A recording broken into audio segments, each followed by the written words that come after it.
Every single one of the D clans had a different purpose. Now, to understand this theory, we got to talk about the Romance Dawn.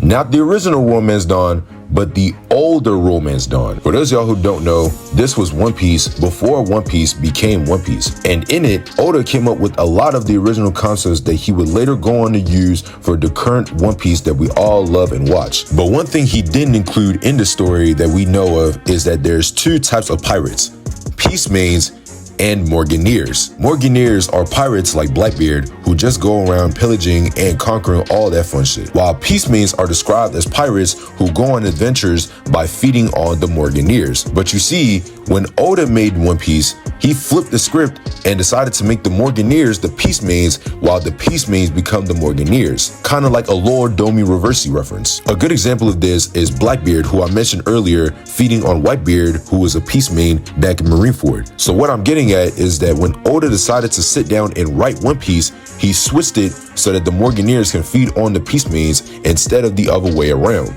This makes sense considering the fact that the evil pirates will be feeding on the good pirates. So how do the D clan fit into this? Well, if we look back into the myth of the first world, the information would tell us that the D clan has most likely broken off into different sects as time has gone on. Furthermore, we can also take into consideration that Davy Jones either came up with or learned from his Asian lineage on how to take the will of others. The Davy clan in particular specialized as Morganeers who feasted on the will of the Peace Mains and took their powers to get even stronger. Now you're probably wondering, if the Davy clan can do this, why can't the other D clans do the exact same thing? My theory is that just like how the Davy clan can take their will out of something, whatever clan Joy Boy is from can put their will into things. This is why I think that Imu has the giant straw hat on ice in Marijois. Because remember, the reaction that Imu had when Joy Boy's haki was unleashed in Egghead, the reason why the haki was released was due to a certain condition that was met,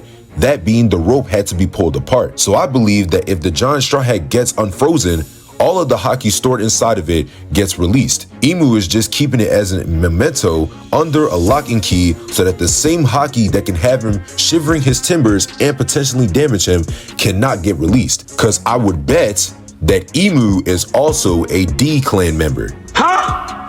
And the power of this D clan is black magic. And don't think I just pulled black magic out of my ass. Cause in this very first Romance Dawn, Luffy bounced back the bullets that were targeting him, having the other pirates questioning if it was black magic or not. Mind you, the person who shot those same bullets was the captain himself, and it wasn't stated that he ate a devil fruit. He can just cast spells, fly, and do all these things by himself. I think that Oda gave this black magic power to Imu, and we can literally see this in Elbaf with the Domi Reversi ability by itself. So it's not nearly outside of the realm of possibility to say that Imu has used black magic to seal this haki and freeze it. And if we're being completely honest, these are the only niggas in the verse who can do this shit as of right now. Also, assuming that Marshall D. Teach is also Davy D. Teach, there are also 8 D clans, and if Marshall isn't the 9th D clan, this means that we are still missing one. Whatever that 9th clan is, I think that clan is Joy Boys. Because if we take a look on the circle of Nika's shield, these circles represent the original 9 D clans, those who carry on the will of D. With that being said, the sect in particular, these Morganeers, this Davy clan, decided to go against Nika eventually and take the power for themselves. Which just goes back to keep in mind of how Joy Boy willingly died so that Davy Jones could take his powers. I believe Imu is the result of what happens when 2 D clans merge and fuse. There's been a lot of talk in the theory community that Nefeltari D Lily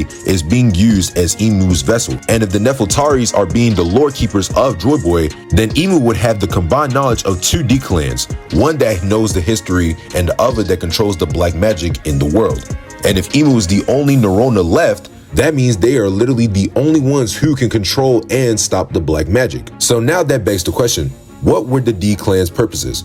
Personally, I think that they were lost of time, but I do think that the Nefeltaris could have been the lore keepers, the Trafalgar family could have been protecting the ocean, the Cloud family most likely protected the skies, the Jaguars protected the lands, the Monkey family most likely protected the forests, jungles, and landscapes, while the Gold family could have protected the treasures or been the ones to go seek out treasure for Nika. But these are very surface level theories, so let me know what y'all think. One last point that I do want to go over in the legacy of Peace Mains versus Morganeers continuing over to the One Piece manga is that Garp was originally a Peace Main pirate. Additionally, he's also the one who gives Luffy the Gum Gum fruits, describing it as the fruit of dreams, also while wearing these straw hats. This means to me that the Peace Mains are a stand-in for the D-Clan, specifically this one D-Clan that passes down their dreams to the next generations, or should I say, passing on their wills to the next generation. But that's really all that I do want to go over for today. Thank y'all for watching, and shout out to y'all for helping me reach 700 subs. It's truly been a blessing. Hopefully we can make it to 800 and 900 and more. You already know how the story goes in this business. Let me know what y'all think in the comments below.